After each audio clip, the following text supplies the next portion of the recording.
Save হইতেছে? হ্যাঁ। আচ্ছা। আসসালামু আলাইকুম ওয়া রাহমাতুল্লাহি ওয়া বারাকাতুহু। প্রিয় দর্শক, আশা করি আপনারা সবাই ভালো আছেন। এই যে আমার কাছে যে একটা কলা ছড়ি দেখতে পাচ্ছেন, এটা হলো চিনিচড়া কলা, নাকি মাহিয়ান? হ্যাঁ। আচ্ছা, এটা হচ্ছে গ্রামের ভাষায়, পিরোজপুরের ভাষায় চিনিচড়া কলা, যেটা আমার কাছে 2 পিস কলা দেখতে পাচ্ছেন। তো সকালবেলা এমনিতেই ঘুম থেকে উঠে আমি 1 পিস খেয়েছি খালি পেটে। তো কলাতে আপনার ক্যালসিয়াম, পটাশিয়াম সব ধরনের আপনার প্রোটিন থাকে।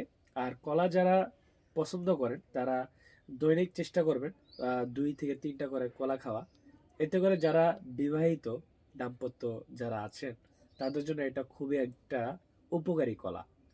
তো আর যারা জিম করেন তারা তো আমার থেকে আরো ভালো জানেন, ডিম, তারপর দুধ, কলা সবই খেতে হয়। বাকি আমরা এখন একটা কলা খাবো, যেটা আপনারা দেখতে পাচ্ছেন। এই কলা ছড়িটা আমি এখানে রাখলাম। তো আমাদের এখানে বেশ বড় বড় কলা ছড়ি রয়েছে। বাকি এইখান থেকে আমরা যে কলাটা পেরেছি, তো এই যে পাকা, তার জন্য এটা কালারটা কিন্তু কালারটা কাঁচা কলার থেকে একটু অন্যরকম ডিফারেন্ট একটা কালার হয়ে গেছে, যেটা দেখলে বোঝা যাচ্ছে যে এটা হচ্ছে আপনার পাকা কলা। তো এটা